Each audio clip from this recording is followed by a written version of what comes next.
5 acts, practical acts that can help you reinvent your life in a year. I make this video because I feel that 2020 was a very transformational year for me.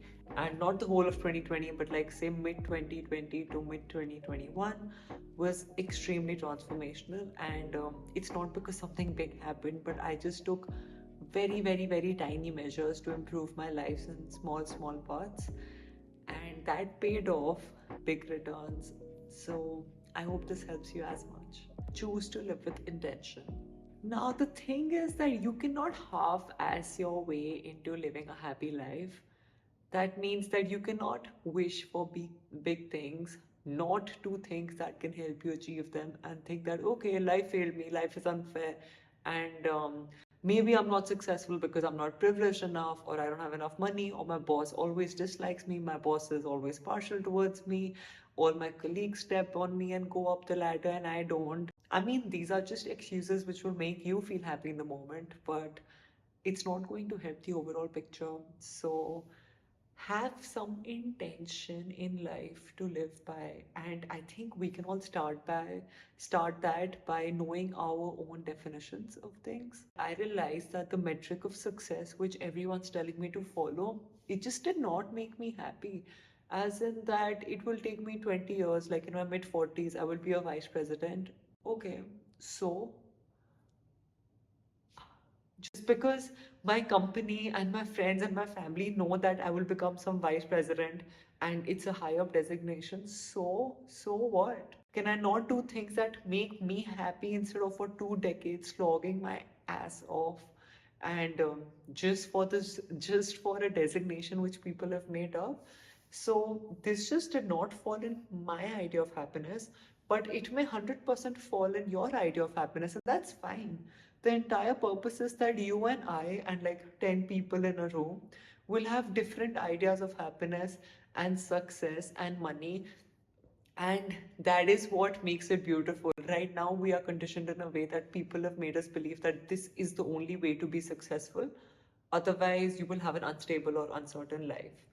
Life is anyway unstable and uncertain. Hasn't the pandemic taught us that? So choose to live with intention. Have some intention that this is how I want my life to be. This is what happiness means to me. This is how my future self would be happy 20 years from now. And yeah, have your own definitions. That is the first step. And that is just spend some time with yourself to figure out what those definitions are. Create a winning routine.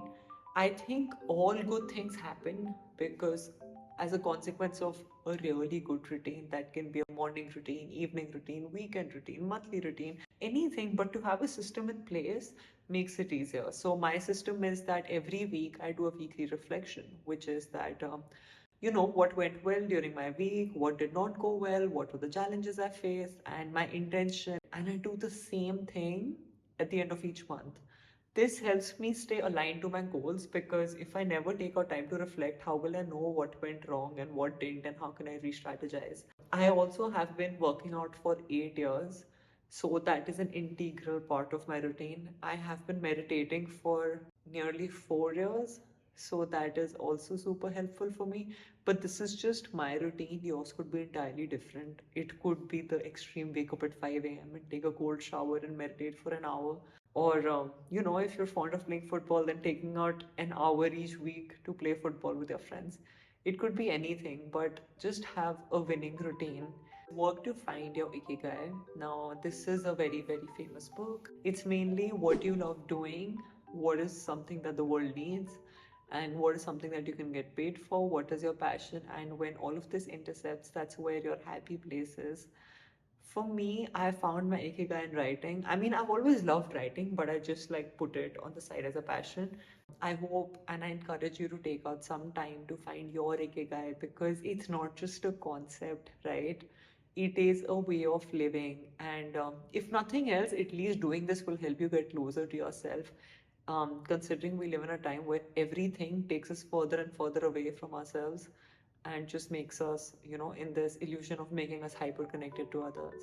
Find your models. So, most people who reach out to me on Twitter and LinkedIn and who ask me something and I don't reply, that's only because chances are they have never ever even Googled that question.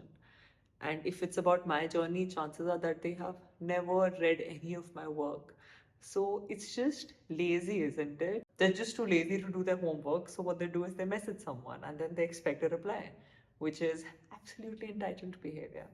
I'm sorry if you think that I'm rude for saying that, but it's like God helps those who help themselves. So the first step is helping yourself. And I have done what I've done, like initially by only helping myself, which is that, so I took down 3 to 5 people, like, wrote names of 3 to 5 people who I want to be like. And this was 2 years ago. And I wanted to be like them because they were just living a good life, or so they portrayed that they were doing what they love for a living, which is something I really wanted because I just felt like such a misfit in the corporate sector. 2 years ago, I just aspired to be one of them. So I took down these names and then I completely researched about them. What are their journeys? What were their struggles? What are the challenges that they faced? How did they overcome those challenges? What are they doing today? What is their business model like? And man, I really, really researched it all. I just learned it through people because there are so many people out there who have put out their process so that others can learn from them, including me. I have put out so many Medium articles on my journey and my challenges and what I'm doing today, and things that have gone wrong, and I don't want others to make those mistakes. So many of us have actually put out our processes for people to read.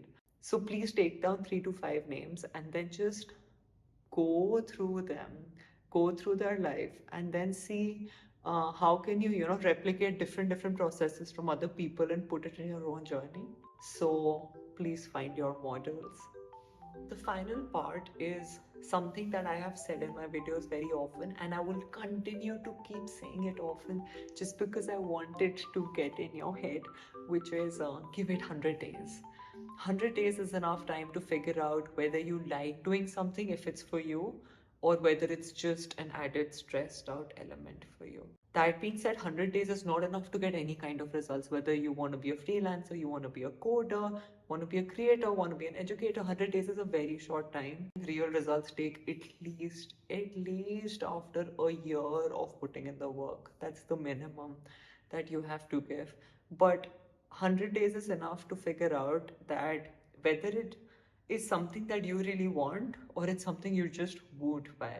So whatever new thing that you pick up to make like this year amazing and to do something extremely good for your future self, please give it at least 100 days and show up for 100 days and then see if it's for you. I hope you enjoyed this video and I hope you do at least one of these actions I mentioned, if not all of them. They are not very time consuming, but like I said in the beginning, there just needs to be an intent that you want to do this, and this is why you have to show up. And that should motivate you to show up.